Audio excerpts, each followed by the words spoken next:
The Tuesday morning Daniel boarded his flight to Lisbon, I was in my kitchen in Savannah making a pot of chamomile tea and thinking about how quiet the house felt. I should have known something was wrong. I had known Daniel my entire adult life. He was my son, after all, born in the upstairs bedroom of our first house on Oleander Street during a July thunderstorm while Gerald paced the hallway like a man who had forgotten how to breathe.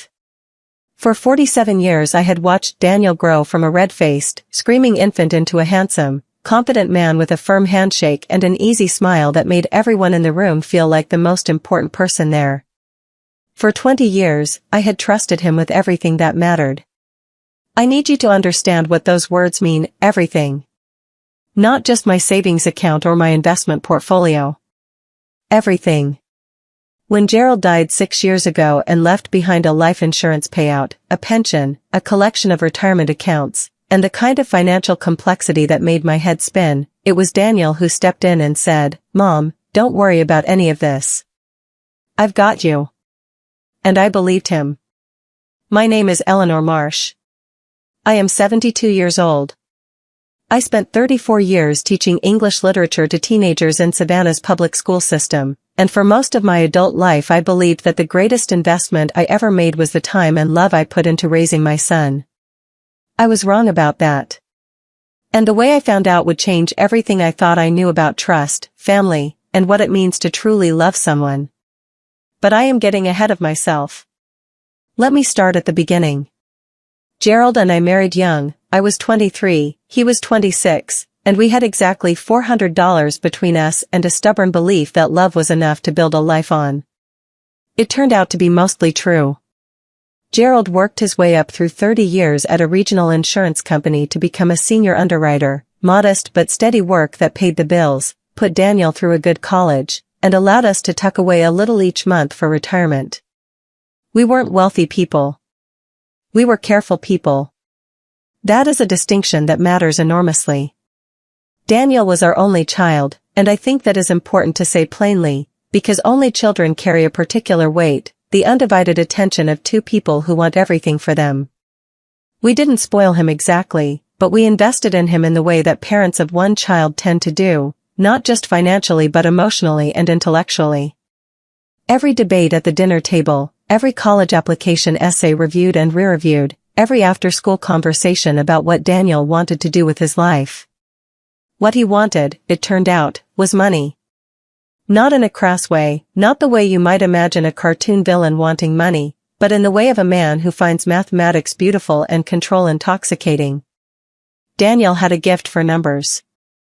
By the time he was in high school he was tracking the stock market the way other boys tracked baseball statistics. By college he was managing a mock portfolio that outperformed his university's endowment fund. By 30 he had his certified financial planner designation and had opened his own boutique advisory firm, Marsh Wealth Partners, in a handsome brick office on Bull Street in downtown Savannah. Gerald and I attended the ribbon cutting. We stood in that sunlit office with glasses of champagne and felt a pride so fierce it almost hurt. Looking back, I tried to remember the moment I first handed Daniel the keys to my financial life. It wasn't a single dramatic moment. It was a slow, incremental surrender, the way you give over trust to someone you love, one small thing at a time until they are holding everything you own and you barely noticed it happening. It started when Daniel convinced us to move our retirement accounts to Marsh Wealth Partners when he first opened the firm. "Let me grow this for you," he said with that easy smile.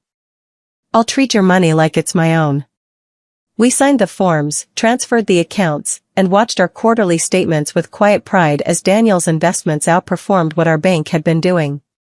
Then Gerald got sick. It wasn't a sudden illness.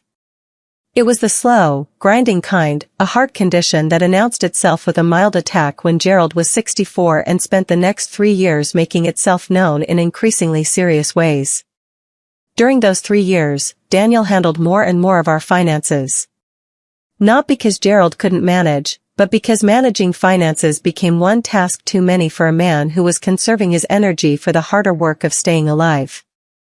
When Gerald died, He left behind a life insurance policy worth $800,000, a pension with a survivor benefit, 3 retirement accounts totaling approximately $600,000 at the time, and the house on Drayton Street that we'd bought in 2003. He also left behind a power of attorney document, prepared by Daniel, that I had signed 2 years before Gerald's death just in case. The document gave Daniel full authority to manage my financial affairs.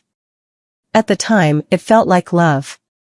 Daniel sat across from me at my kitchen table 3 days after Gerald's funeral and laid out everything with the calm efficiency of a man who had done this many times for clients. "Mom, here's where everything stands. Here's what you have. Here's what I recommend. And I want you to know that I will manage every penny of this as if it were my own retirement we're protecting." I remember putting my hand over his on that kitchen table. I remember saying, "I don't know what I'd do without you." For the next 6 years, I lived on my teacher's pension, my Social Security, and a modest monthly transfer that Daniel arranged from my investment accounts. My quarterly statements showed consistent, modest growth. My account totals increased slightly each year. When I asked questions, and I did ask questions, because I had always been a careful person even if I wasn't a financial expert, Daniel had patient, reassuring answers. He was my son. He had built a successful business managing money for dozens of clients. He had a beautiful home in the Ardsley Park neighborhood, a wife named Claudia who made elaborate cheese boards for family dinners, and 2 children who called me Grandma Ellie and ran to hug me at the door every Sunday. I had no reason in the world to doubt him. I had every reason in the world to doubt him. I simply didn't know it yet. Looking back, I can trace the first signs to about 18 months before Daniel left. I want to be honest about the fact that I noticed them. I am not a foolish woman and I never have been, but I explained them away with the generosity that comes from loving someone too much. The first sign was Claudia. Claudia Santos had married Daniel 11 years ago in a lavish ceremony at a Hilton Head resort that Gerald and I had quietly helped pay for. She was a striking woman with dark hair and the kind of self-possessed confidence that I had always admired. We weren't close. There was always a polite distance between us, the careful choreography of a daughter-in-law and mother-in-law who have chosen to be civil rather than intimate, but we were cordial. Family dinners were warm. She called me by my first name and seemed to genuinely appreciate the hand-knitted blankets I made for the children. About 18 months before Daniel left, the warmth began to cool. It was subtle at first. A dinner cancelled with a vague explanation. A text message that I answered going unreturned for 2 or 3 days. When I arrived for Sunday dinner and found that the house was empty, a note on the door saying they'd had to run out unexpectedly, I told myself these things happen in busy families. But then I noticed that Sophia stopped coming to the phone when I called. Sophia was 14 when all of this began, a serious, thoughtful girl who had her father's gift for numbers and her mother's dark hair, and who had called me every Sunday without prompting to talk about whatever book she was reading. Those calls simply stopped. When I asked Daniel about it, he said she was going through a difficult phase with the transition to high school, that teenagers needed space, that I shouldn't take it personally. I told myself I wasn't taking it personally. I told myself that until I started believing it. Lucas was 11, a cheerful, energetic boy who had inherited Gerald's love of birds and had a pair of binoculars permanently hung around his neck. He was harder to reach than Sophia. Children of 11 tend to be. But when I did speak to him, he seemed distracted and slightly rehearsed, as if answering questions from a script. He said he was fine. He said everything was fine. Something was wrong. I felt it the way you feel weather changing, not in any single thing you can point to, but in the texture of the air. The financial conversations changed too. Daniel had always been good about scheduling our quarterly reviews. We'd sit together, either at his office or at my kitchen table, and he'd walk me through my statements, explain his investment strategy, answer my questions. Those reviews became shorter, then less frequent, then replaced with brief phone calls in which Daniel would summarize my portfolio performance in 3 or 4 sentences and then pivot to asking about my health or my book club. When I pressed for more detail, he had answers. Good answers. The kind of answers a knowledgeable person gives when they understand both the subject matter and the person asking. I was never made to feel stupid. I was simply made to feel that everything was fine, that he had it handled, that worrying wasn't necessary. "Mom, this is literally what I do for a living," he said during one call when I asked him to explain a transfer I didn't recognize on my statement. "I have 43 clients and I manage all of their money just like I manage yours. Would you like me to put you in touch with one of them so they can reassure you?" The offer was so confident, so almost amused, that I felt embarrassed for asking. Then came the announcement. It was a Sunday dinner in October, 8 months before he left. Claudia had made roasted chicken and there was a particular tension in the room that I had learned to recognize, the tension of a conversation that has been planned in advance. Sophia and Lucas were uncharacteristically quiet. After dessert, Daniel set down his wine glass and looked at me with the expression I would later come to think of as his performance expression, warm, confident, practiced. "Mom, we have some exciting news. We've been offered an incredible opportunity in Portugal. Claudia's company wants her to lead their European design division, and I've been in conversations with a financial services firm in Lisbon that wants to bring me on as a senior partner. We've decided to accept." I set down my fork. "You're moving to Portugal," I said. "Lisbon," Daniel said, as if the specificity helped. "It's a beautiful city, Mom. We'll have a great apartment, the kids will be in an international school, and honestly the quality of life there is remarkable. You'd love it if you visited." Claudia was watching me with an expression I couldn't quite read. "What about your clients?" I asked, because it was easier than asking what I actually meant, which was, what about me? Marsh Wealth Partners is being absorbed into Carmichael Financial Group. All my current clients will be transitioned to new advisors. Everything is being handled professionally. And my accounts? You'll be transitioned to Carmichael's senior advisor, a man named Philip Rhodes. He's excellent. I'll make sure you're in good hands. He made it sound so clean. So orderly. The way you transfer a magazine subscription when you change your address. I asked the question that I would spend the next 2 years wishing I had pressed harder. "Daniel, has anything changed with my portfolio? Are my accounts in good shape?" And he looked me straight in the eye and said, "Mom, your accounts are in excellent shape. I want you to know that. You have nothing to worry about." I was quiet for a moment. Then I said, "I'm going to miss you all terribly." "We'll visit," Claudia said quickly. "And you should come in the spring. Lisbon in spring is beautiful." Sophia was looking at her plate. Lucas was turning his fork over and over in his hands. Neither of them said anything. Later, driving home through the wet Savannah streets, I thought about Gerald. I thought about how he would have reacted to this news. Gerald had always been better than me at identifying the thing underneath the thing, the real meaning hiding below the surface of whatever was being said. He would have asked a different set of questions. He would have known what was really happening. But Gerald wasn't there. And I didn't know what was really happening. Not yet. The day Daniel flew out of Savannah/Hilton Head International Airport was a gray Wednesday in April. I had offered to come and see them off, but Daniel said the airport goodbye would be too chaotic with all the luggage and the children, and that it would be better for everyone if we said our goodbyes at the house the evening before. So I went to the house on Abercorn Street on Tuesday evening. Claudia had ordered takeout from an Italian restaurant they all liked. The house looked stripped, not empty yet, but thinned out, the way a room looks after you've already moved the things that matter. The paintings that had been on the walls were gone, replaced by cleaner squares of paint.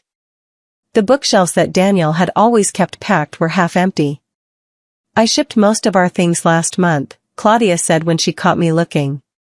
"The movers take the furniture next week." I hugged Sophia at the door and she hugged me back stiffly, the hug of a teenager who has been told by someone that she should keep her distance. She was 14 years old and had once told me that I was her favorite person to talk to. Now she smelled faintly of the same perfume Claudia wore and avoided my eyes. Lucas hugged me hard and then immediately retreated to his tablet, which he stared at with an intensity that suggested he was using it as a shield.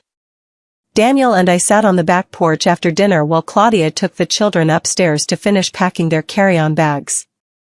The night was warm and smelled of jasmine, the way Savannah nights in spring always do.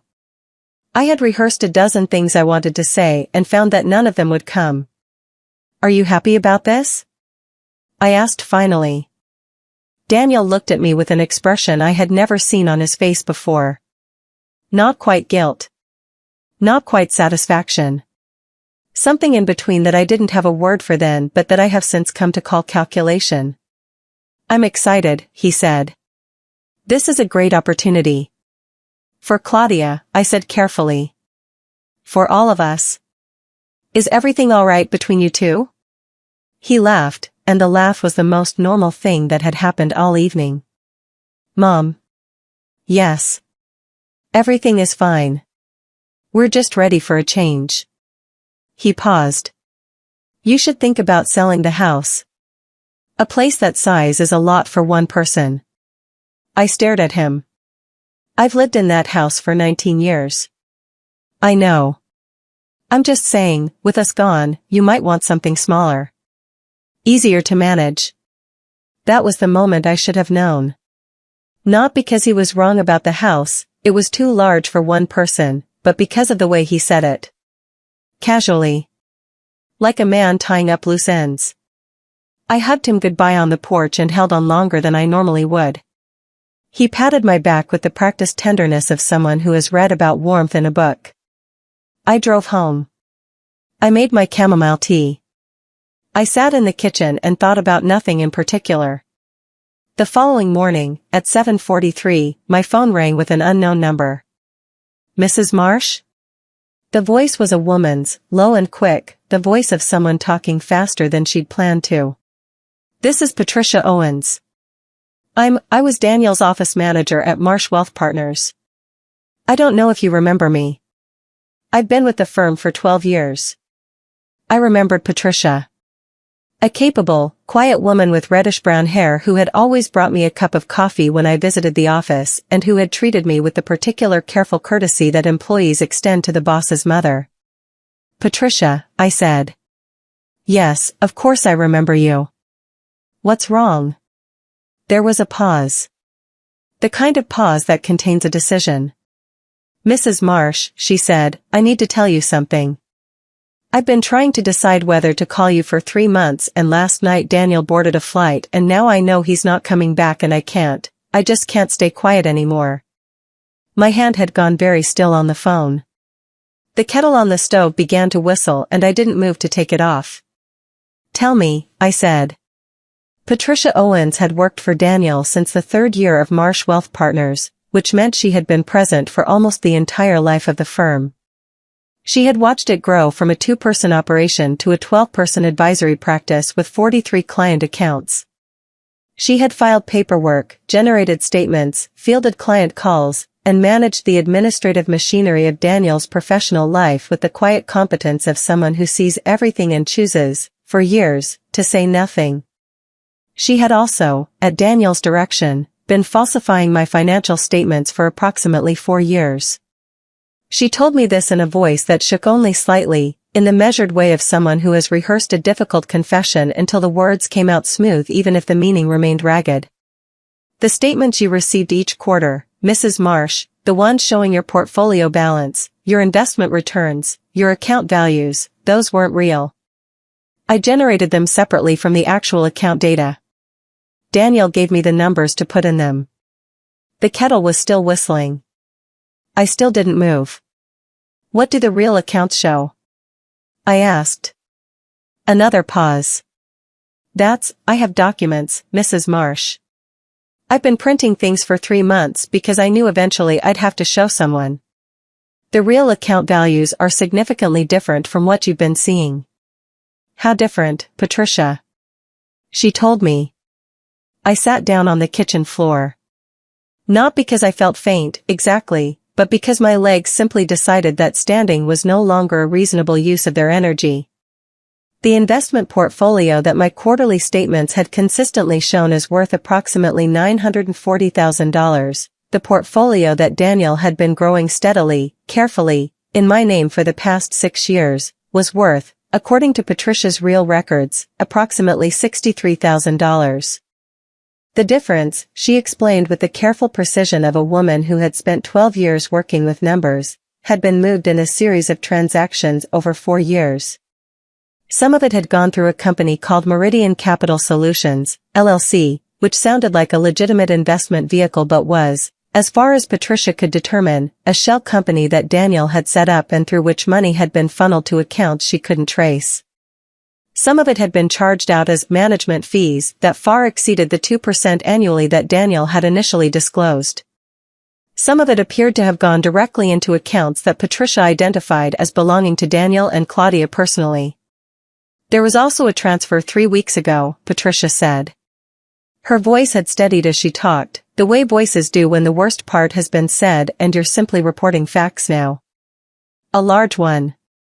$340,000 from your primary liquid account to a wire transfer account that I've seen him use before for transactions I didn't understand. I asked him about it and he told me it was a rebalancing operation. I knew it wasn't. My late husband's life insurance. Gerald's pension lump sum.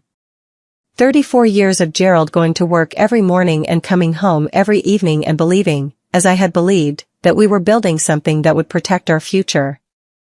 Patricia, I said from my kitchen floor, why are you telling me this now? Why not before he left? She was quiet for a moment. Because I was afraid of him, she said finally. And because I told myself for a long time that maybe I was wrong. That maybe I didn't understand everything. That maybe there were legitimate explanations. But when he came into the office yesterday to say goodbye, he shook my hand and he looked right through me like I was furniture. And I thought, I'm going to be furniture that helped him steal from his mother. And I couldn't. I asked her if she still had the documents. She did. She had printed everything. She had them at home. Patricia, I said, still sitting on my kitchen floor with the dead kettle on the stove, I need you to not go anywhere or talk to anyone until I call you back. Can you do that? Yes, she said. Mrs. Marsh, I'm so sorry. I should have called you sooner. I know that. You called me, I said. That's what matters right now. I hung up the phone and sat on my kitchen floor for 4 minutes. I counted them on the clock above the stove. Then I stood up, turned off the burner, and called my friend Rosalind. Rosalind Hawthorne had been my closest friend since we met on the first day of our teacher training program at Armstrong State University in 1975. She was a small, precise woman with close-cropped silver hair and the vocabulary of someone who had spent 50 years teaching criminal justice and legal studies at a community college in Charleston, which was exactly what she had done. She knew how these things worked. She knew what I needed to do. Don't call Daniel, she said before I had finished telling her everything. Don't warn him. Don't reach out to his firm, don't contact the new advisor he mentioned, don't do anything that gives him a reason to move money faster than he already has. You call an elder law attorney today. Right now. This morning. Rosalind. Eleanor. Listen to me very carefully. What you are describing is financial elder abuse, criminal wire fraud, and theft. This is not a family disagreement. This is a crime. You need an attorney before you do anything else. I had a moment, I want to be honest about this, where some stubborn, protective maternal instinct rose up in me and wanted to say, but he's my son. I want to hear his explanation. I want to give him a chance to tell me I misunderstood. I had spent 6 years trusting Daniel's explanations. I had spent 6 years listening to him tell me that everything was fine. Give me the name of someone good, I said. She gave me the name of Carol Whitmore, an elder law specialist in Savannah who had testified in front of the state legislature on financial exploitation statutes. She is ferocious, Rosalind said. That's what you need. I called Carol Whitmore's office at 8:30 that morning. Her assistant said the first available appointment was Thursday. I said I needed to speak with her today. Something in my voice must have communicated the urgency, because the assistant put me on hold and then came back and said that Ms. Whitmore had a 45-minute window at noon. I called Patricia back and told her I needed her to bring the documents to me. She arrived at my door at 10 in the morning carrying a banker's box that she set on my dining room table with both hands, the way you set down something heavy that you have been carrying for a long time. Her eyes were red. She looked at me and said, "I'm so sorry again," and I told her again that she had called me, and that was what mattered. We sat at my dining room table with the documents spread between us and she walked me through everything she knew. She was methodical and clear, the way someone is when they have been thinking about how to explain something for a long time. She pointed out the real account statements. She pointed out the fabricated statements I had been sent. She showed me the Meridian Capital Solutions transfers. She showed me the management fee charges. She showed me the final wire transfer from 3 weeks ago. She also showed me something I had not known to look for. A beneficiary change form for one of my annuity accounts, signed with my name, that Patricia said she had not witnessed me signing. The new beneficiary, replacing my estate, was Marsh Wealth Partners, LLC. I stared at that form for a long time. It is a peculiar experience to see your own signature on a document you do not remember signing. I turned the paper over in my hands as if the back of it might offer an explanation. "He forged my signature," I said. Patricia didn't answer. She didn't need to.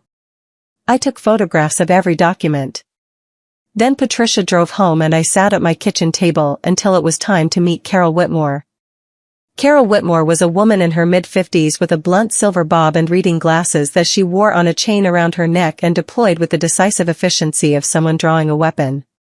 Her office walls were lined with commendations, law review articles, and a framed photograph of her shaking hands with the governor at a bill signing ceremony. She listened to me for 30 minutes without interrupting, with the kind of focused attention that costs a great deal and is worth every penny. Then she put on her reading glasses and examined the documents I had photographed, scrolling through my phone with the same methodical care that Patricia had shown at my table. When she looked up, her expression was serious but not grave. It was the expression of a woman who has seen this before and knows exactly what to do about it. "Mrs. Marsh," she said, "what your son has done constitutes multiple serious crimes under both Georgia state law and federal statute.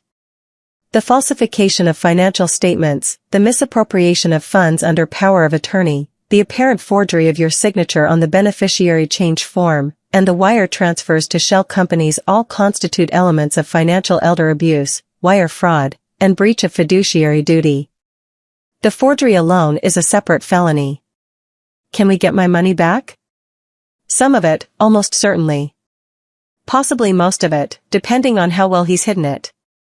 The first thing we need to do is file for an emergency injunction to freeze any assets we can identify. The second thing is to contact the FBI, because the wire transfers make this a federal matter, and frankly the FBI has tools to trace money that a civil attorney does not. Third, I strongly recommend we bring in a forensic accountant who specializes in financial fraud." "How quickly does all of this happen?" "The injunction can be filed today. The FBI will open an investigation within 48 hours if the evidence is what it appears to be. The forensic accounting will take longer, weeks, possibly a month. But Mrs. Marsh," she paused, "I need you to be prepared for the possibility that some of this money is already offshore and genuinely difficult to recover. We do everything we can. But I want you to have realistic expectations." I thought about Gerald. I thought about him going to work for 30 years. I thought about him lying in a hospital bed in his last months, still asking me whether his pension paperwork was in order, still making sure that I would be taken care of. "Do everything you can," I said. Carol filed the emergency injunction that afternoon. She also called her contact at the FBI field office in Atlanta. By 4 o'clock she had a call back from Special Agent Laura Donovan of the Financial Crimes Unit. That night, I sat in my living room with Rosalind, who had driven 3 hours from Charleston the moment I called her. We drank tea and I told her everything that had happened in the past 10 hours and she held my hand and said, with the steady pragmatism of a woman who had spent 50 years teaching young people about justice, "Eleanor, You're going to be okay. The evidence is clear. The law is on your side. And that boy is going to learn that you are not the easy target he thought he married. He's my son, I said. He was your son, Rosalind said, quietly. What he is now is your defendant. The forensic accountant Carol retained was a man named Vincent Park, a former IRS investigator who had spent 15 years with the agency tracing financial crimes before going private.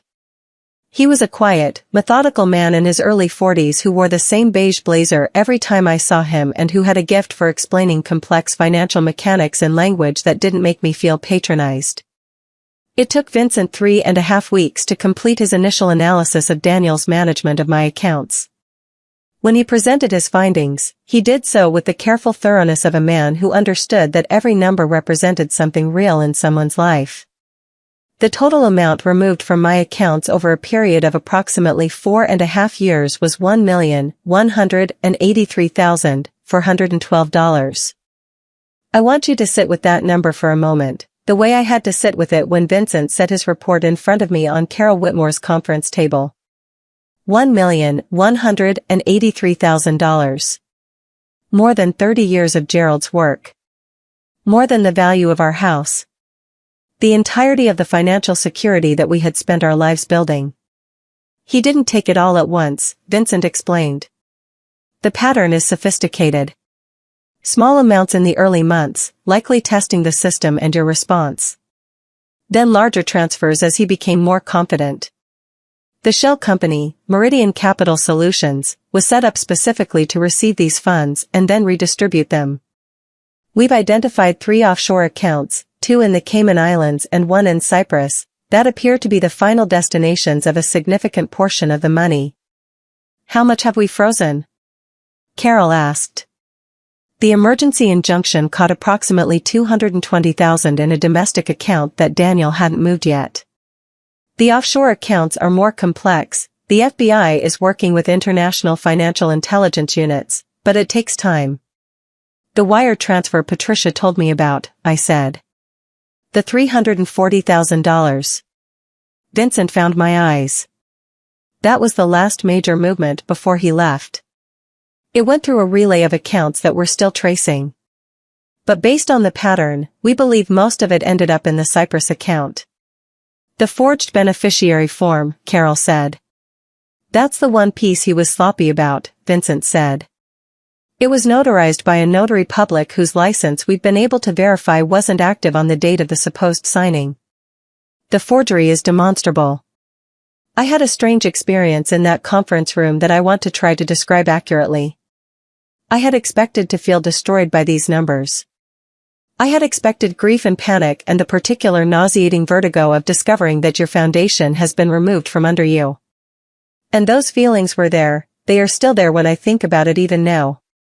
But underneath them, or perhaps alongside them, was something else. A clarity. The sensation of finally seeing clearly after years of being shown a painting of a window and believing it was the view itself.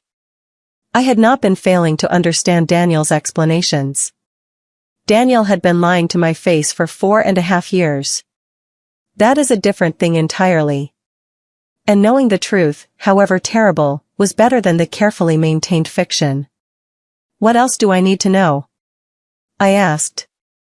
Vincent and Carol exchanged a glance. The glance of 2 professionals who have more to say and are deciding how to say it. Mrs. Marsh, Carol said, Agent Donovan's investigation has uncovered something that goes beyond your individual case. I think we need to talk about that. The FBI's investigation into Daniel's management of my accounts had, within 10 days of opening, connected to something much larger. This was not, it turned out, the story of one man who had stolen from his mother. It was the story of one man who was a mid-level participant in a coordinated financial exploitation operation that had been running for at least 7 years across the southeastern United States. Special Agent Laura Donovan came to Carol's office herself to explain this. She was a compact, direct woman who had spent 12 years in financial crimes and had the particular manner of someone who has looked at the worst things people do with money for so long that very little surprises her anymore. The operation is run by a man named Graham Ellsworth, she said, setting a folder on Carol's conference table. Former hedge fund manager, federal conviction in 2009 for securities fraud, released in 2014. He apparently decided that working within the law wasn't profitable enough. He built a network of financial professionals, advisors, accountants, estate planners, who he recruited through various means. Some were willing participants. Some he appears to have manipulated through gambling debts or blackmail.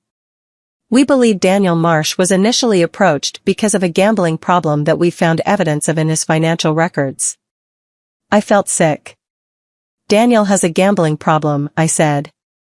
We believe he accumulated significant personal debt through online gambling platforms over approximately 5 years.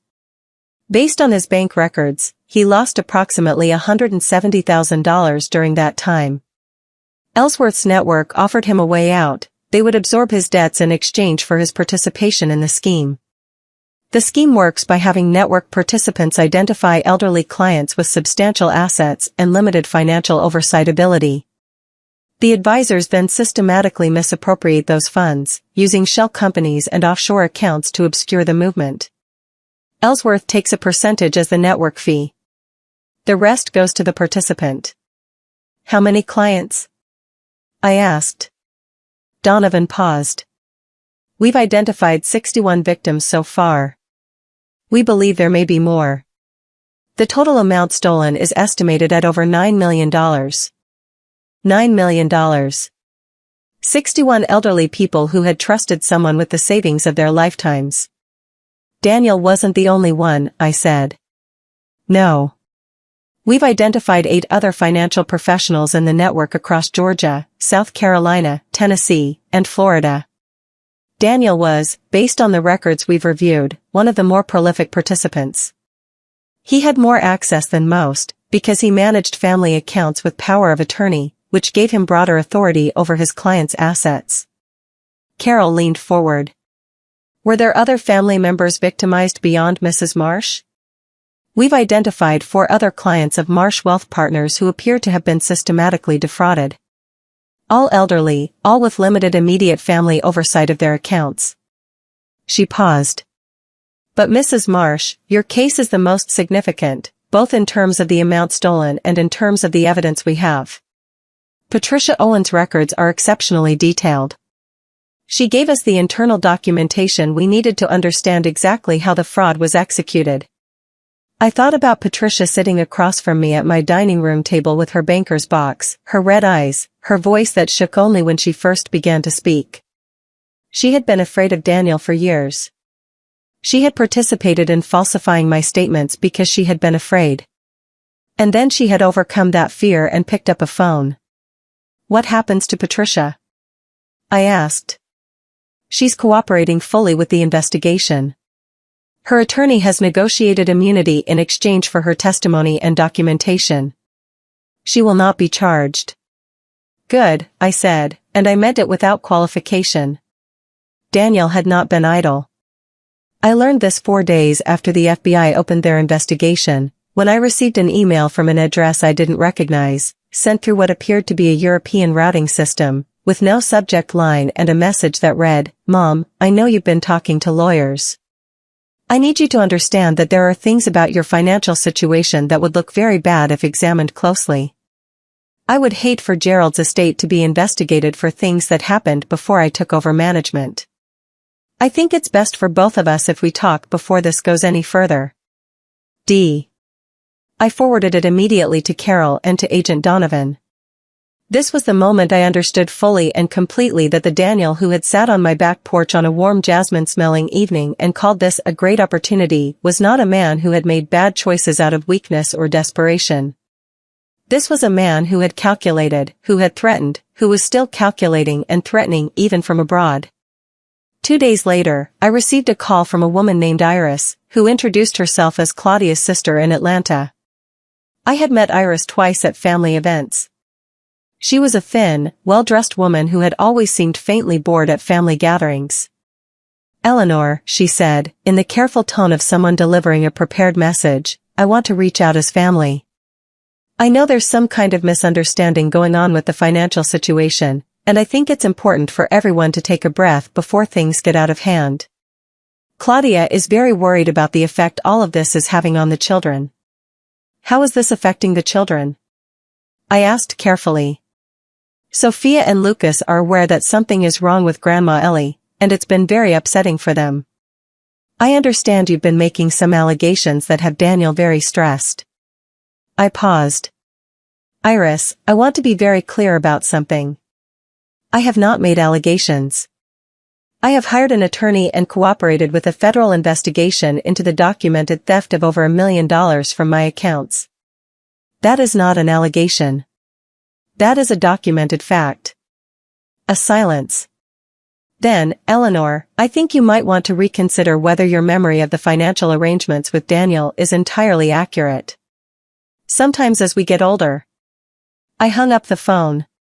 I called Carol. They're laying the groundwork for a diminished capacity defense, Carol said without surprise. Classic move. They'll try to argue that you didn't understand or remember the financial arrangements you made with Daniel, that he had your consent for everything.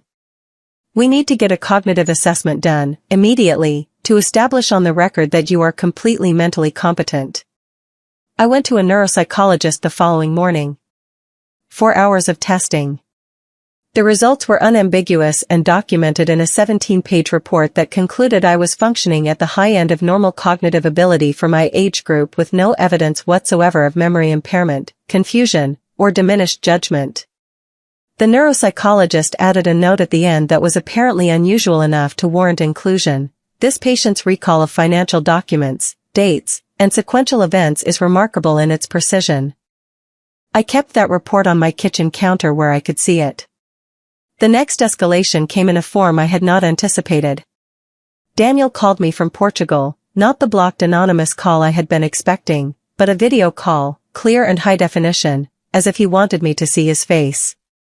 He was sitting in what appeared to be a modern, light-filled apartment with white walls and the blue glitter of the Tagus River visible through a window behind him. He looked tan and rested and exactly like a man who did not believe he would face consequences. "Mom," he said. "I think we need to talk about this directly." I had been coached by Carol and Agent Donovan for this exact conversation. I had practiced what I would say. I knew that this call was being recorded with my full cooperation and that Agent Donovan's team was listening in real time. "I think so too," I said, and kept my voice even. "I understand you've gotten some advice from people who don't have the full picture of our financial arrangements. I want to explain." "Daniel," I said, "I don't want an explanation. I want my money back." A fractional pause. The performance slipping for just a second before reassembling. "Mom. What money? Our arrangements were perfectly legitimate. You signed off on everything." "I signed a power of attorney," I said. "I did not sign off on transfers to Meridian Capital Solutions, LLC. I did not sign the beneficiary change form. And the statements you sent me did not reflect the actual condition of my accounts." Another pause. Longer. "Mom, I think you're confused about some of the details." "I'm not confused, Daniel. I know you've been going through a hard time since Dad died. Grief does things to memory and perception. I'm worried about you. I think we should talk about your living situation and whether you might benefit from some additional support." And there it was. The diminished capacity play, delivered to my face, with the calm confidence of a man who had thought this through and believed it would work. "I've recently completed a comprehensive neuropsychological evaluation," I said. "My cognitive function is fully intact. My memory is excellent. And I am very, very clear on what you have done." A long silence. "Mom," he said finally, and for just a moment, just a fraction of a second, his voice shifted. Something raw appeared underneath the polish. "Mom, I was in trouble. The gambling, it got out of control and I didn't know how to tell you. People I owed money to, they weren't patient people. You needed to steal over $1 million from your father's retirement savings," I said quietly. The rawness vanished. the polish returned. That's not what happened. And if you pursue this legally, I will spend every resource I have making sure that the financial history of Gerald's estate gets examined very carefully. There are things in those records that could be embarrassing for your family. Gerald had been a scrupulously honest man his entire life. There was nothing in Gerald's financial records that could embarrass anyone. But Daniel didn't know that I knew that. He was hoping the threat would land. I think we're done talking for today, I said. I ended the call. I sat very still for 10 minutes.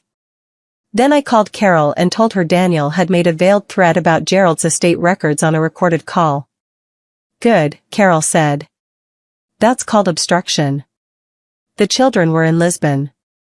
That was the thing that sat heaviest in my chest during those weeks, heavier even than the money, which I tried very hard to keep perspective about. Money is a practical loss. Children are not a practical loss. Children are Sophia's voice calling me on Sunday evenings to talk about books, and Lucas's binoculars, and the particular way a grandchild looks at you when they believe, without reservation, that you are entirely safe. I didn't know what Daniel was telling Sophia and Lucas about what was happening. I had no way to reach them directly. Both their cell phones were numbers that Daniel had set up through his Portuguese carrier, and when I tried calling they went immediately to voicemail. I sent emails to Sophia's school address. 3 emails over 2 weeks. She didn't respond. Agent Donovan told me, during one of our regular update calls, that there was very little that American authorities could do to compel Daniel to allow contact with the children. They were in Portugal with both parents, who retained full parental rights. The criminal investigation was proceeding, but until there were actual charges filed and extradition proceedings begun, Daniel remained legally free. The children will be a factor, Carol said carefully, during a meeting in her office in early June. Once charges are filed and extradition is requested, Daniel's leverage over their access to you disappears legally. But right now he knows that you love those children, and he's using that.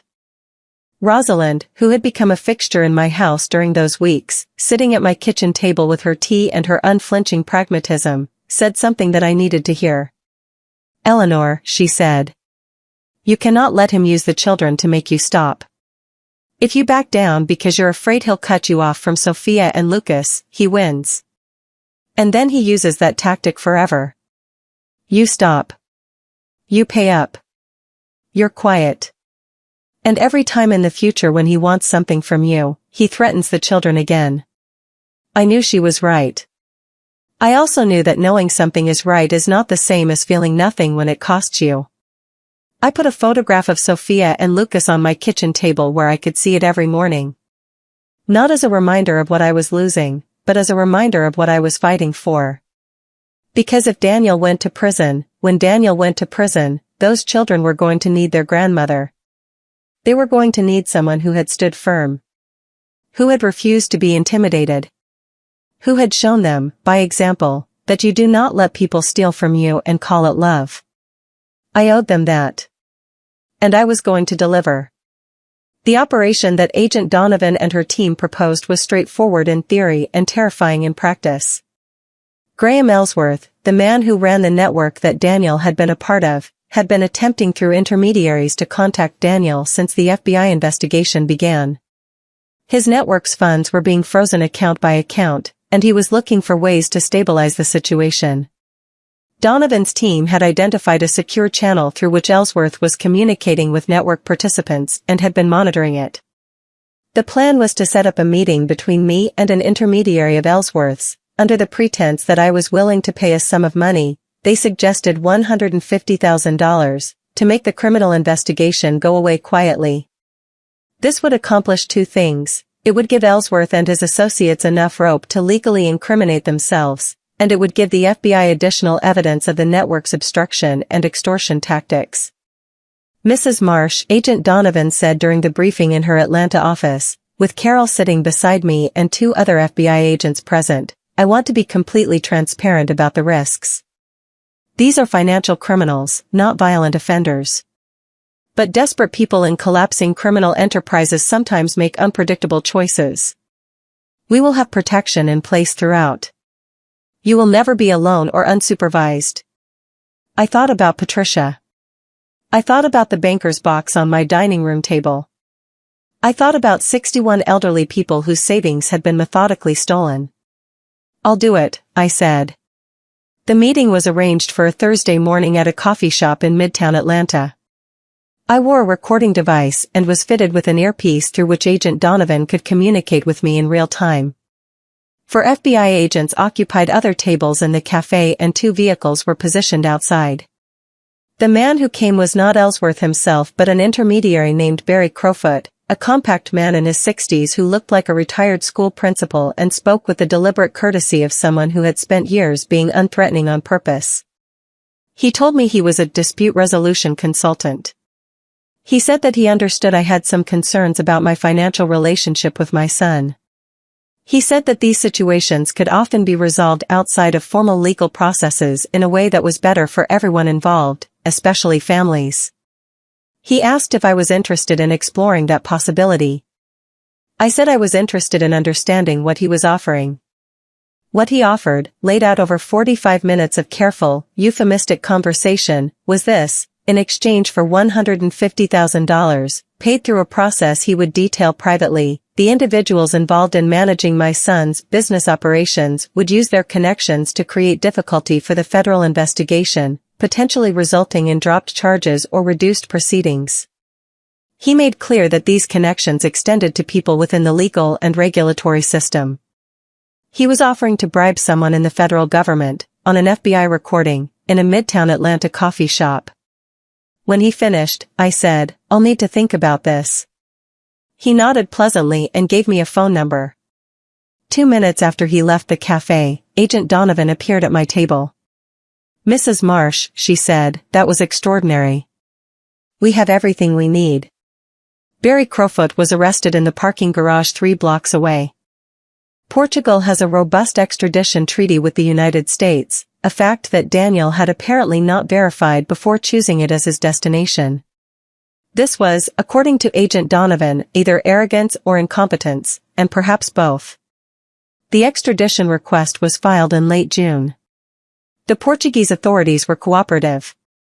Daniel was located at the Lisbon apartment and arrested in the first week of July, approximately 11 weeks after Patricia Owens had called me from an unknown number while my kettle was whistling on the stove. Claudia was arrested separately, in connection with her knowledge of and participation in the financial scheme. The evidence on her phone, text messages, emails, financial records she had received and acted on, made her case straightforward. The Marsh Wealth Partners' client accounts of the 4 other elderly victims were frozen and identified. Their families were notified. Their attorneys were connected to Carol Whitmore and a coalition of elder law specialists who had joined the case as it grew.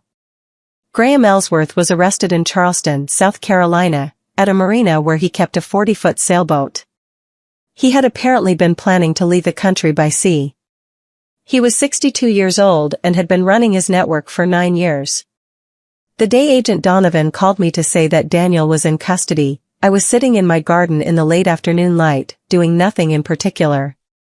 The gardenias were blooming, they always bloom extravagantly in Savannah in July, and the air smelled the way it does after rain. I sat very still after the call ended and felt something move through me that I do not have a precise name for. It was not triumph, exactly. It was not relief, exactly. It was the particular sensation that comes when a truth that has been denied for a long time is finally, formally acknowledged.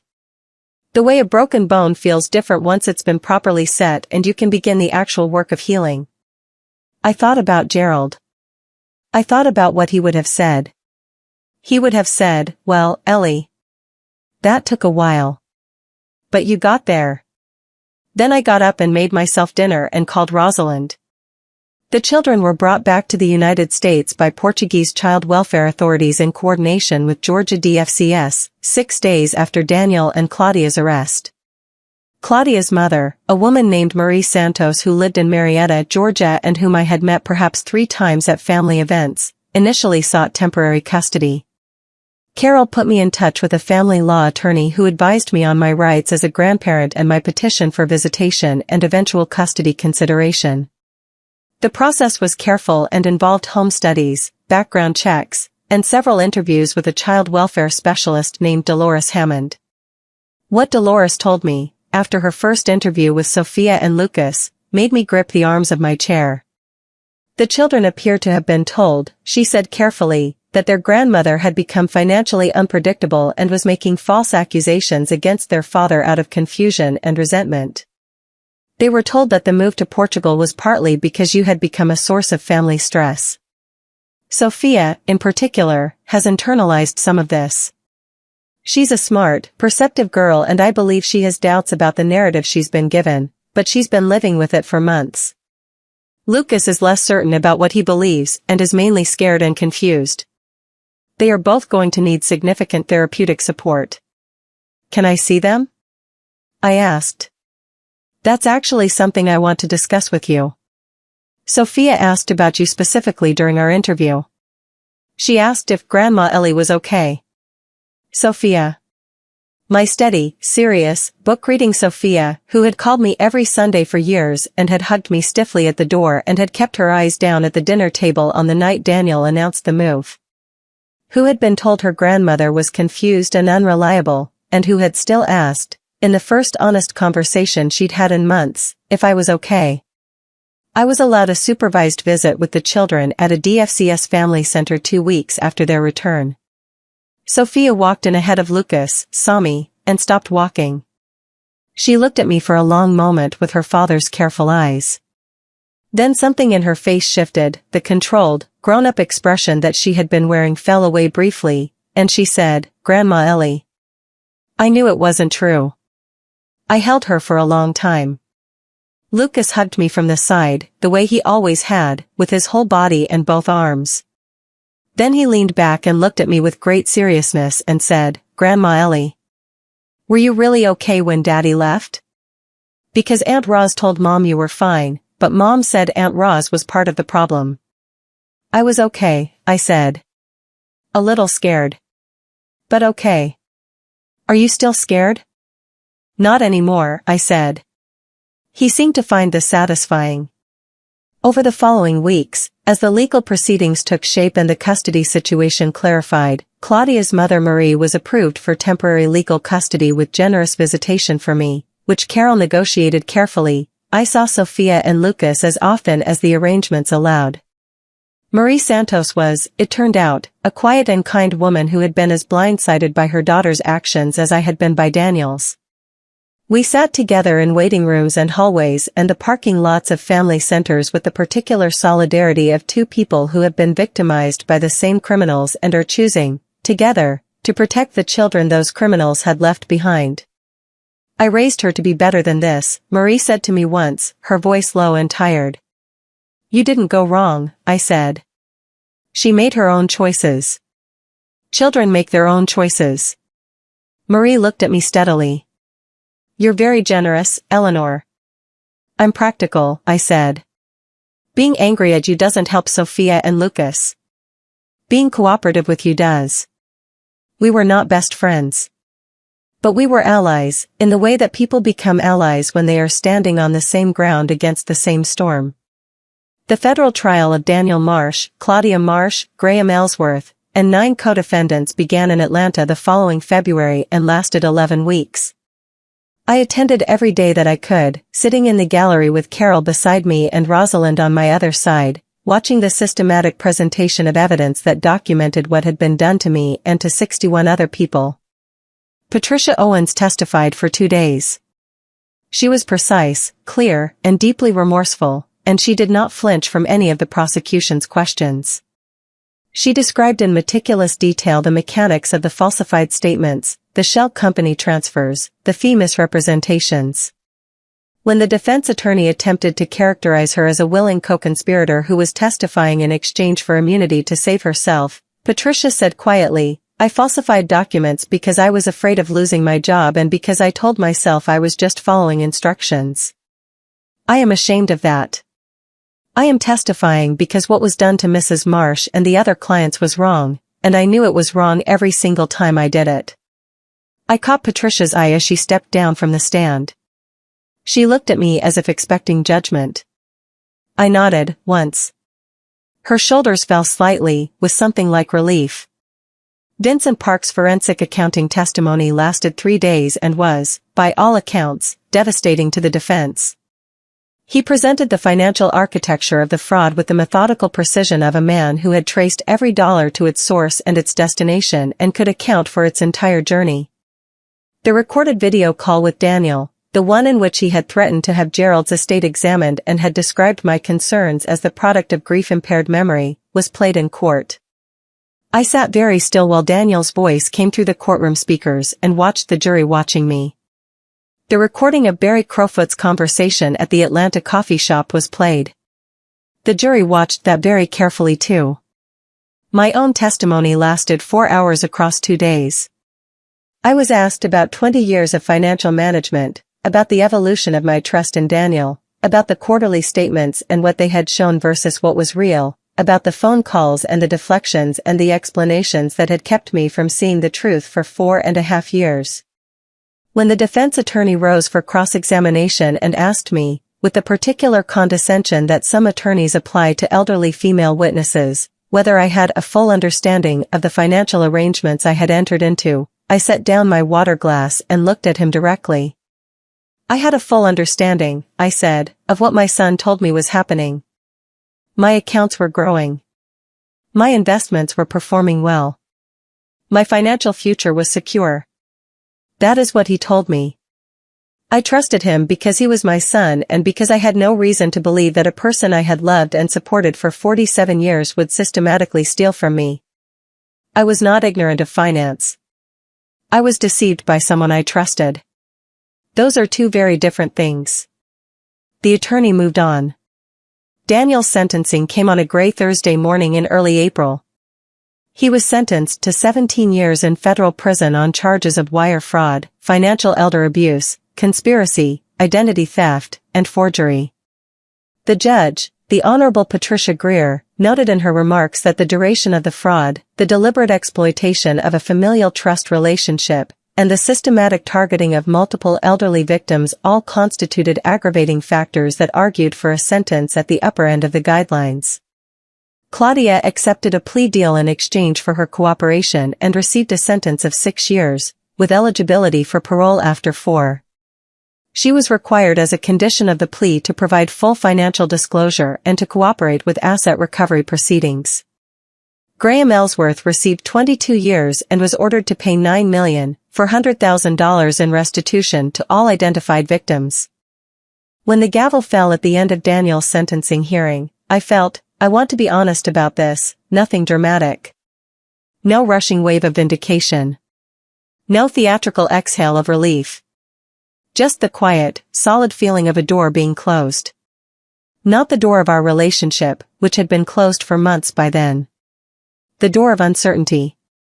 The uncertainty of whether justice was possible, whether evidence was enough, whether the truth could hold its ground against the practiced confidence of a man who had spent years telling me that everything was fine. The truth had held its ground. Outside the courthouse, on the gray April sidewalk, Rosalind put her arm through mine and said nothing. We walked to the parking garage together in the comfortable silence of women who have known each other for 50 years and no longer need words for the most important things. The asset recovery process took nearly a year from the time of Daniel's arrest to its conclusion, because tracking offshore money requires international cooperation and patience and the particular stubbornness of people like Vincent Park who are constitutionally unable to let a number go unaccounted for. In the end, the total amount recovered from my account specifically was $812,491. Not everything. Not the full amount Daniel had taken.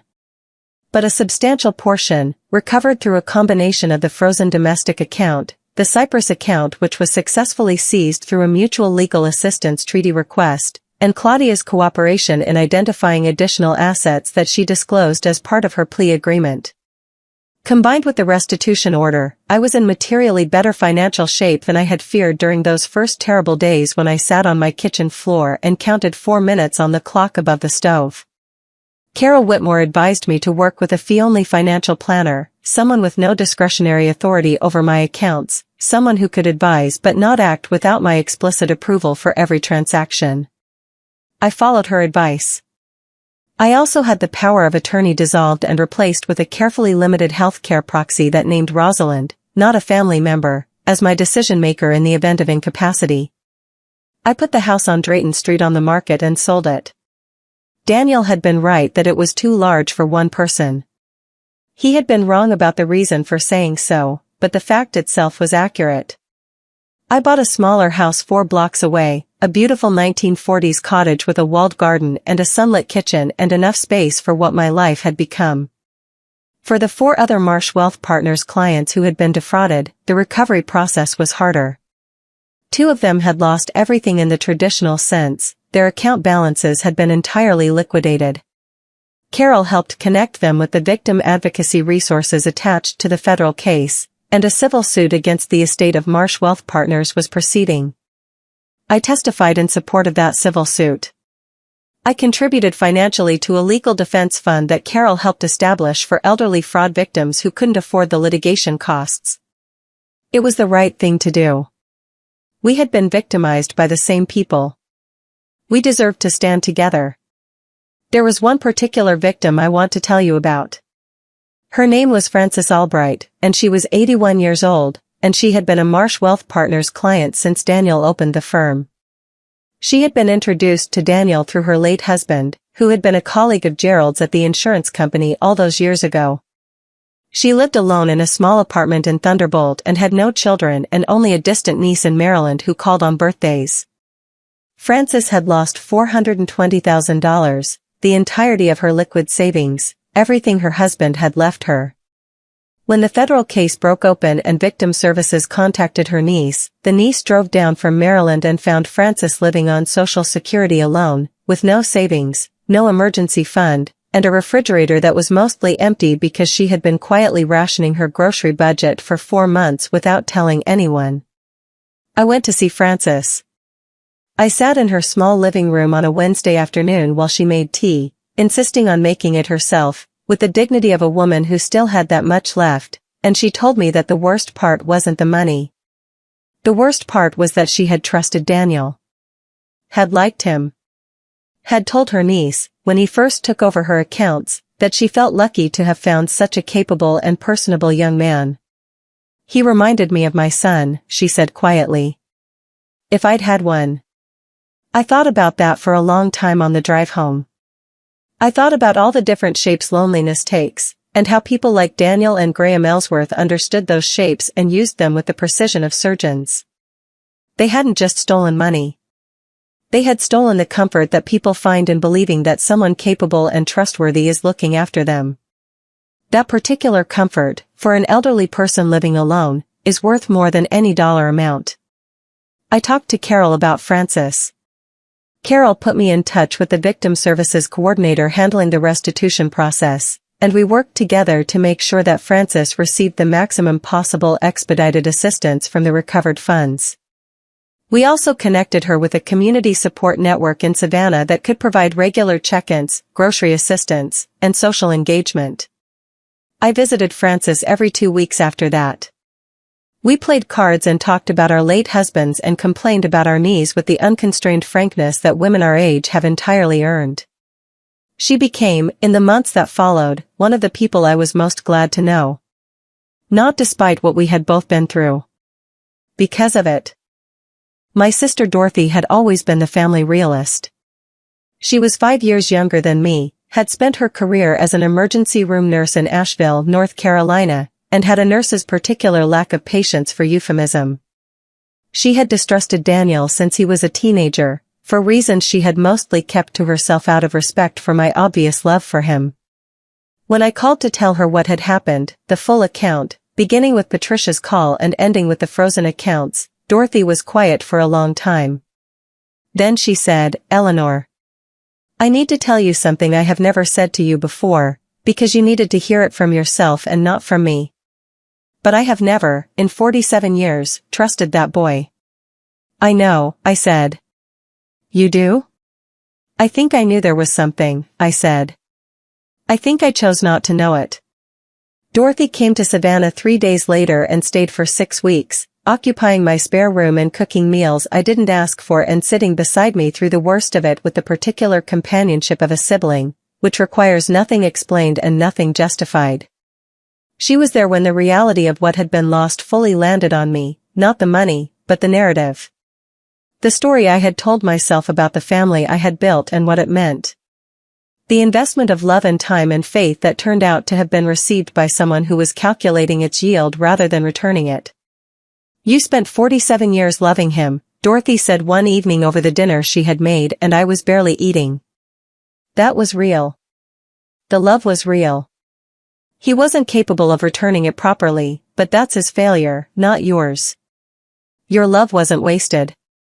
It just went somewhere that couldn't hold it. I thought about that for a long time. What about Sophia and Lucas? I asked. Dorothy put her fork down. Eleanor. They are magnificent children who happen to have terrible parents. Your love for them, and their love for you, that goes somewhere that can hold it. That's what matters now. She was right. She has always been right about the things that matter. That autumn, Dorothy moved to Savannah. She sold her house in Asheville and bought a place 8 blocks from mine and joined my book club and started volunteering at the public library and became, within 6 months, more embedded in the fabric of Savannah's social life than I had managed in 19 years.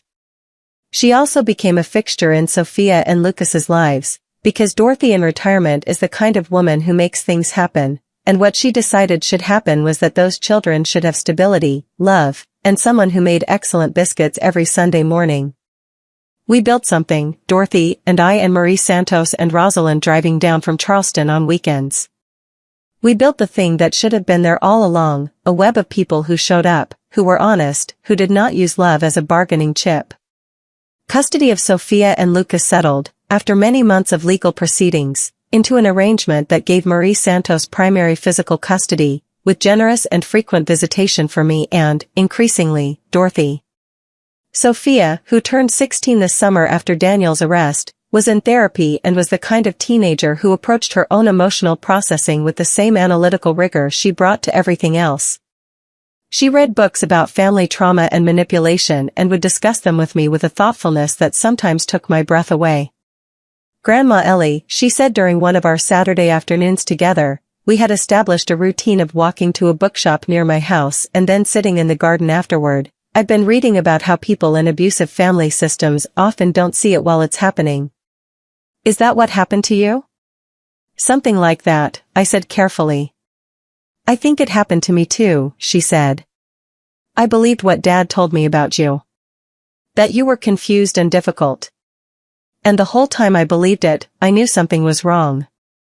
I just decided to believe what he said instead of what I felt. I thought about how to answer. Sophia, when people you love and depend on tell you something repeatedly, believing them isn't a failure of intelligence. It's a failure of those people's integrity. The problem wasn't your judgment. It was what they gave your judgment to work with." She was quiet for a moment, turning a book over in her hands. "I wrote about you at school," she said. "For a personal essay. About someone who changed your life." "What did you write?" "I wrote that my grandmother was the person who showed me that standing up for yourself isn't the same as being selfish. That protecting yourself isn't the same as abandoning people you love." She looked at me with her father's careful eyes and her own steady courage. "I got an A." "Of course you did," I said. Lucas, at 13, was processing things differently, more physically, through soccer and long bike rides and the occasional eruption of anger that his therapist was helping him learn to understand and express constructively. But he was also growing into a person of genuine kindness, the kind that children develop when they have been shown real love and learn to recognize its difference from the performance of it. One Saturday afternoon in late summer, he was kicking a ball against the garden wall at my cottage while I deadhead the roses, and he said without preamble, "Grandma Ellie. When Dad gets out of prison, do you think he'll come see us?" I considered the question carefully. "I don't know, Lucas. Do you want him to?" I set down my gardening shears. "That's a complicated question. I want you to have a relationship with your father if that relationship is healthy for you. I don't know yet if it will be. Are you still his mom? I thought about that.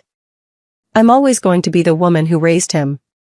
I'm always going to feel things about him that are complicated and sometimes painful. But being someone's parent doesn't mean accepting whatever they do to you. Lucas nodded slowly. Okay. He went back to kicking the ball. After a moment, I'm glad you're my grandma. I'm glad you're my Lucas, I said.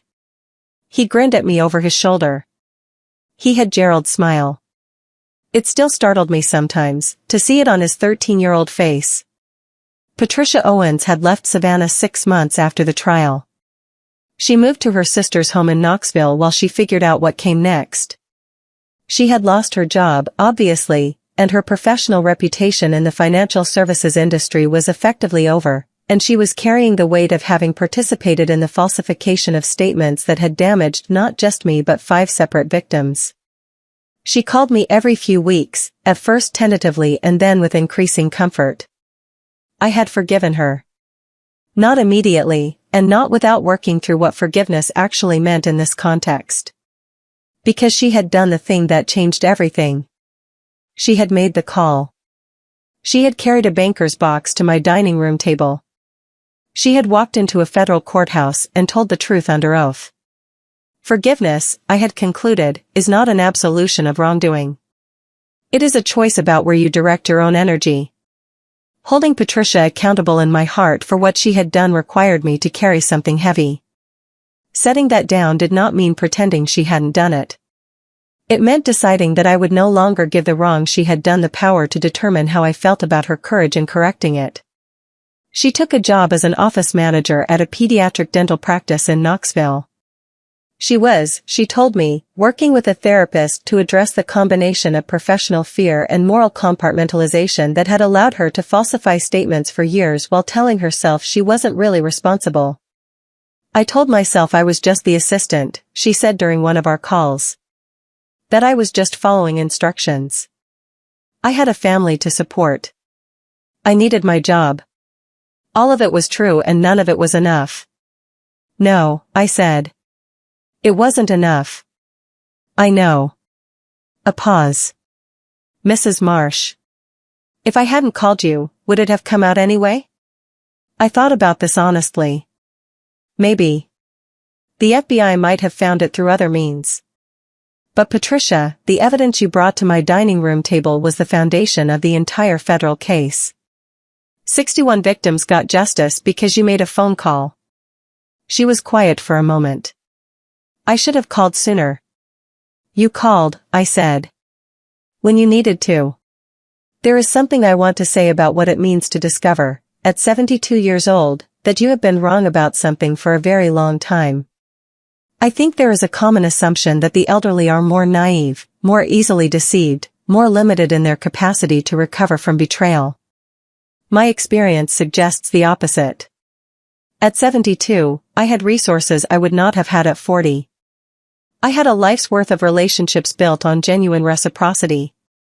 I had Rosalind and Dorothy and Marie and Patricia and Carol Whitmore and Agent Donovan. I had the accumulated stubbornness of a woman who had spent 34 years teaching teenagers the difference between the surface of a story and its actual meaning. I had Gerald's example, a man who went to work every day without complaint and came home every evening and built something real, who never once said that his sacrifices were someone else's obligation to repay. What I did not have was innocence. I had lost that slowly, not all at once, over the months between Daniel's announcement and Patricia's phone call. The loss of innocence is not a comfortable process. It is not the clean, dramatic thing it appears to be in movies. It is slow and it is painful and it requires you to revise a story about yourself that you have been telling for a long time. The story I had been telling was, my son loves me and I can trust him completely. The revised story is, my son was incapable of the love I believed he had for me, and what I mistook for trust was the exploitation of my willingness to extend it. Those are very different stories. And the revision was necessary, and it cost something real, and I will not pretend otherwise. But here is what I want to say clearly, to anyone who might find themselves in a position similar to mine. The money that is stolen from you is a practical problem with practical solutions. The law exists. Attorneys exist.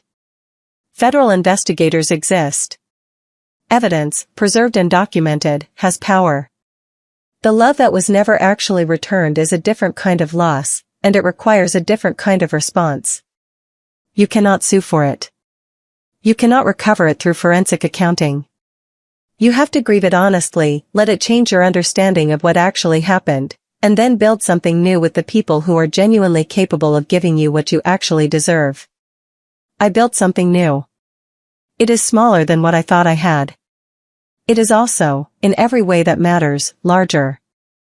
On a Saturday morning in early June, 3 years after Patricia Owens called me from an unknown number while my kettle was whistling on the stove, I was sitting in the garden of my cottage on Gaston Street drinking coffee and watching the gardenias bloom. Dorothy was in the kitchen making biscuits. I could hear her through the open window, singing something off-key from a decade I didn't recognize. Rosalind was due in from Charleston at noon. Marie Santos was bringing Sophia and Lucas at 2.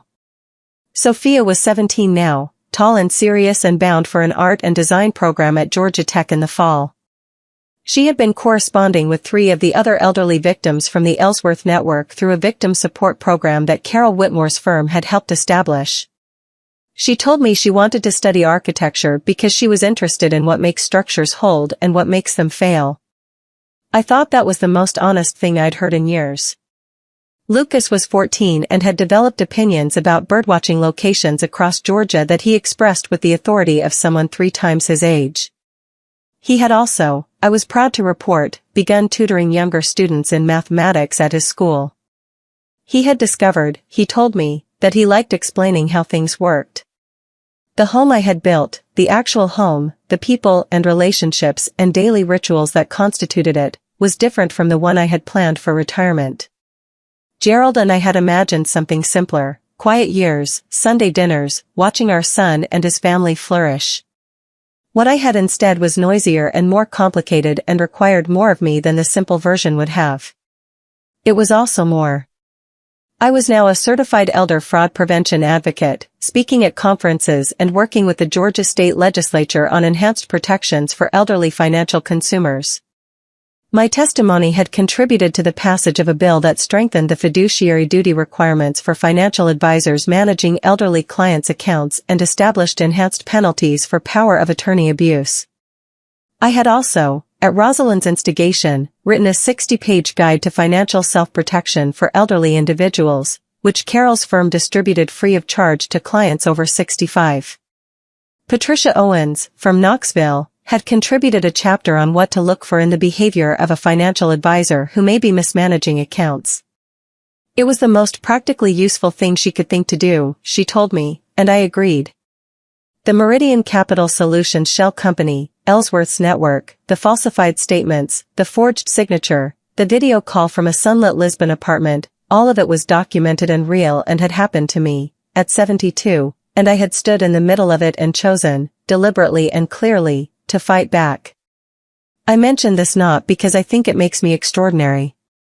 I mention it because I spent too many years believing that the careful, self-effacing thing was the appropriate way to move through the world, and it turned out that the people in my life who had required that self-effacement had required it because it served them. The people who actually loved me, Rosalind, Dorothy, Marie, Sophia, Lucas, Patricia, never asked me to make myself smaller. They showed up at unexpected hours, with bankers' boxes and home cooking and 3-hour drives and 10 years of Sunday phone calls about books. They showed up when it was inconvenient and stayed when it was hard and asked nothing in return except that I show up the same way for them. That is what family is. Not the people who share your blood or your financial records. The people who show up. Frances Albright came to lunch at my cottage that June, and she brought a lemon pound cake that she had made from a recipe her mother had written out by hand on an index card in 1962. She set it on my kitchen table and patted it the way you pat the hand of someone dear to you, and we ate it in the garden while Dorothy told us about the time she had accidentally called in a false alarm at the Asheville Fire Department and had to explain herself to 4 very large firefighters. I looked around that table, Dorothy with her biscuits and her laugh that could be heard 2 houses away, Rosalind with her reading glasses on a chain identical to Carol Whitmore's, Frances with her lemon cake and her mother's handwritten recipe, and I thought about something Tyler had said to me once. Tyler was my neighbor's 8-year-old grandson, who spent school holidays at the house next door and had taken to sitting on the low brick wall between our properties and conducting detailed interrogations of my gardening choices. He had asked me once, with the direct logic of a child who has not yet learned to soften hard questions, whether I got lonely living by myself. I had thought about it honestly before I answered. Sometimes, I told him. But being alone and being lonely aren't the same thing. He had accepted this with the philosophical equanimity of the very young. My grandma says the same thing, he said, and then went back to watching me deadhead the roses with the focused attention of a naturalist in the field. That conversation had stayed with me. Because it was true.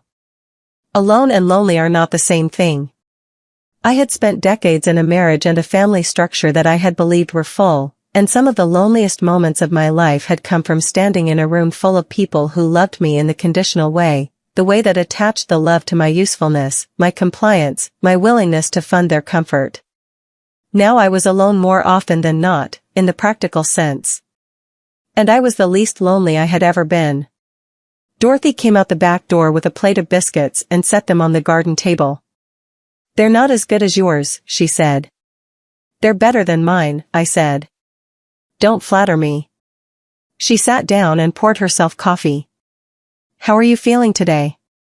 I thought about the question seriously, the way it deserves to be considered when someone who knows you well enough to ask it actually asks it.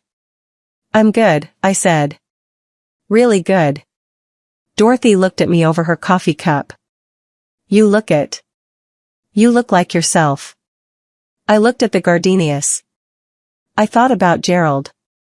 I thought about Patricia's phone call and the banker's box and Carol Whitmore's silver bob and the courthouse steps and Sophia's face when she walked into the family center and said, "I knew it wasn't true."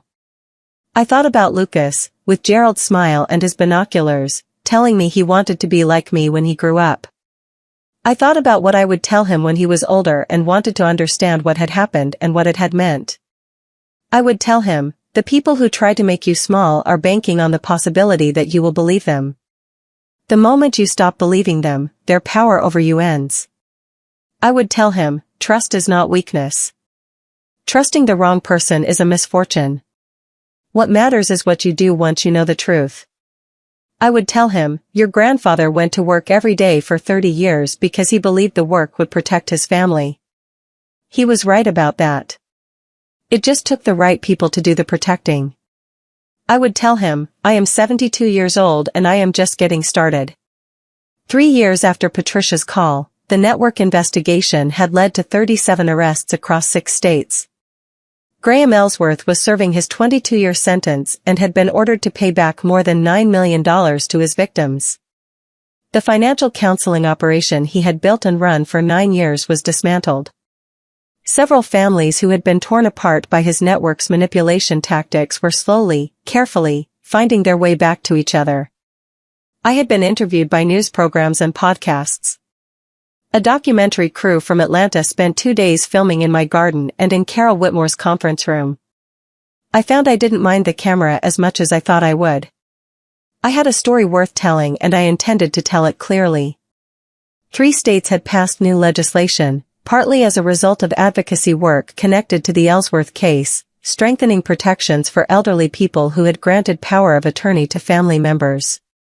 One of those bills included a mandatory annual review provision, which required that a licensed independent third party verify account statements against actual holdings for any account held under a family member's power of attorney where the account holder was over 65. It was called, informally, the Marsh provision. I did not ask for that. I was told about it at a legislative briefing in Atlanta by a representative who said it with a small smile and watched my face. I thought about Gerald for a moment. Then I shook the representative's hand and said it was an honor. The gardenias bloomed. Dorothy drank her coffee. From the kitchen came the sound of a phone ringing, and Dorothy's voice saying, "Rosalind, yes, are you already on the road?" I sat in the sun and thought about nothing, which is the luxury of a woman who has faced the worst thing that could happen to her and discovered that she was, in the end, considerably more durable than the worst thing had counted on. The kettle had whistled once. And I had answered. If this story moved you, don't miss what's waiting next on your screen. 2 more stories that might just change how you see the people closest to you. Click through and stay a little longer, and if you haven't subscribed yet, now is the time. Turn on the notification bell so you never miss what comes next.